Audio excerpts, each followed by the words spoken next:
C'est pour ça qu'on vous alerte en ce moment, c'est vraiment de saison. Et tiens, un tuyau supplémentaire que vous n'avez peut-être pas encore vu, dont vous n'avez peut-être pas encore entendu parler pour défiscaliser et en même temps trouver du rendement. Ce tuyau, c'est le Pinel dans l'ancien. Alors le Pinel dans le neuf, il est connu comme le loup blanc, mais dans l'ancien, vous en aviez déjà entendu parler?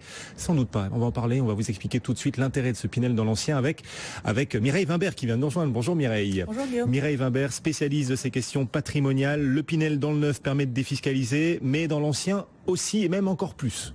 Oui, absolument. Alors c'est un dispositif qu'on connaît peu parce que le Pinel, vous savez, il a pris la suite du Duflot. Il ressemble quand même assez au Duflot. Et là, c'est du coup en même temps que le Pinel, il y a aussi le Pinel ancien. Donc ça, c'est assez récent.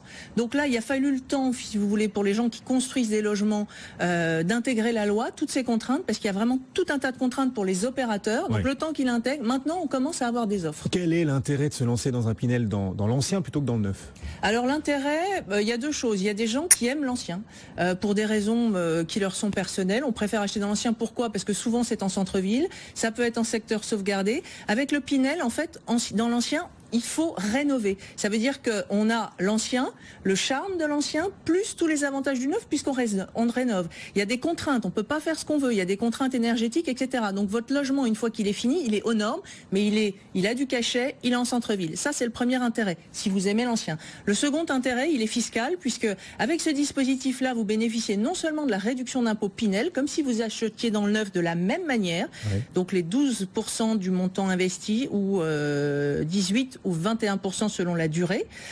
Donc ça, vous l'avez. Mais en plus, vous avez un autre avantage qui est lié aux travaux que vous faites et vous pouvez déduire ces travaux de vos revenus fonciers. Alors, les revenus fonciers, c'est quoi? C'est les loyers que vous encaissez déjà et qui sont super taxés.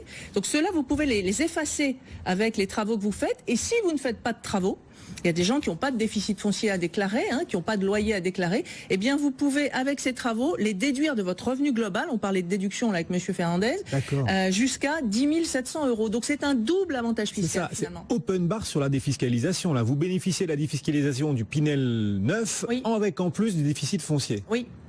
Donc c'est beaucoup plus avantageux que le neuf alors? Ah bah oui. J'ai regardé là, il y a des simulations de ci de là. Il y a Banque 1818 qui m'a fait des simulations, puis il y a un groupe spécialisé qui s'appelle Angélis Group. Ils m'ont fait tous les deux des simulations. Quand on regarde, donc le Pinel neuf, on a dit au maximum 21% de réduction d'impôt de ce qu'on a, du montant qu'on a mis pour acheter, 21% sur la durée. Donc là c'est sur 12 ans qu'on peut défiscaliser. Si on ajoute ce déficit foncier, donc si on prend du Pinel dans le neuf, selon les simulations, ça monte jusqu'à 23, 24, voire 25% d'avantage fiscal global. Alors c'est pas le même avantage fiscal. Monsieur Fernandez vous a fait la distinction entre les réductions d'impôts et les déductions d'impôts. Le Pinel, c'est de la réduction d'impôts. Que vous soyez un petit contribuable ou un gros, vous allez avoir exactement le même avantage fiscal. La déduction d'impôt sur le déficit foncier, c'est pour ça que c'est bien pour les personnes fortunées, c'est que ça vient en déduction de votre revenu imposable. Or, si je suis pas fortuné, je vais payer 14%, je suis dans la première tranche. Si je suis très fortuné, dans mon impôt sur le revenu, je paye 45%. Donc vous voyez, il y a un intérêt, ce déficit foncier est intéressant pour les plus gros revenus qui ont beaucoup d'impôts sur le revenu à payer, parce que ça descend, et ça descend plus vite. Open bar sur la défiscalisation, donc avec le Pinel dans l'ancien. Et alors, il y a un troisième avantage que vous n'avez pas cité, mais qui me semble évident, c'est qu'en plus, on peut défiscaliser plus vite que dans le neuf. Vous avez raison. Parce que dans le neuf, il faut attendre que le logement soit construit. Absolument. Là, il l'est déjà. Vous faites bien de le signaler. En effet. Donc là, par exemple, c'est la pleine période de défisque. Vous en parliez tout à l'heure. J'achète un Pinel. J'ai encore largement le temps. Là, il faut 3 mois à peu près. Donc là, on est dans les clous. On est bon. J'achète un Pinel. Je vais l'acheter en général sur plan.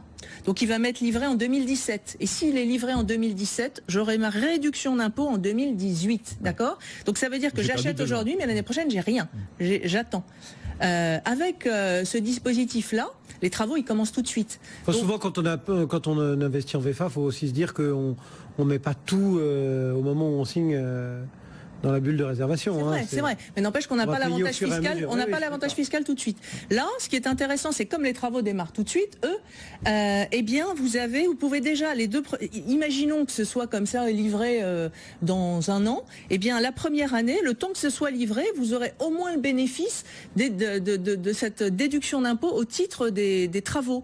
Donc, vous pourrez écraser votre revenu imposable ou écraser vos revenus fonciers grâce à ça.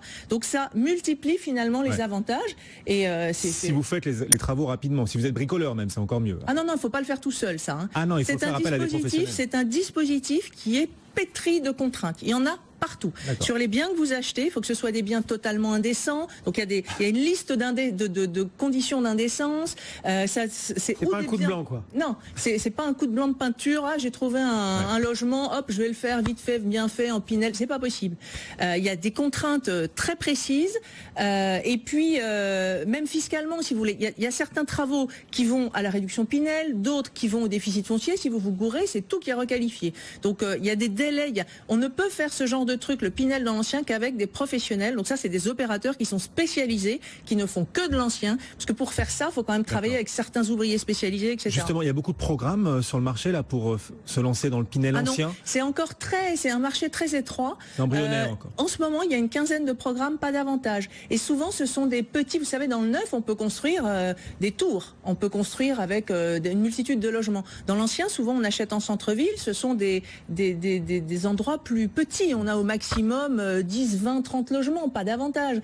Donc, il y a une quinzaine de programmes actuellement sur le marché. C'est pas si simple à trouver, oui.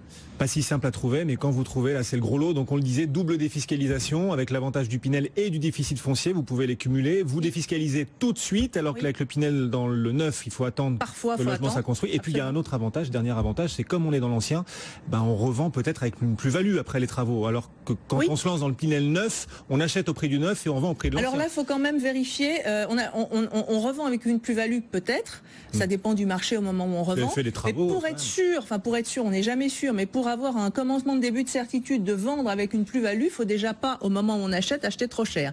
Ça, c'est un peu le problème. C'est exactement comme dans le Pinel. Donc, il faut vérifier l'emplacement, le marché locatif, puisqu'on va louer, et puis toujours le prix. Il ne faut pas que ça dépasse trop le prix réel du marché pour des biens de même qualité. Enfin, avec le Pinel dans le neuf, on achète cher, puisqu'au prix du neuf, et on revend forcément moins cher, puisqu'on revend le Pinel neuf au prix de l'ancien. C'est vrai. Alors que là, on achète au prix de l'ancien. Je suis d'accord avec vous. Oui. Et ça fait beaucoup d'avantages. Alléluia.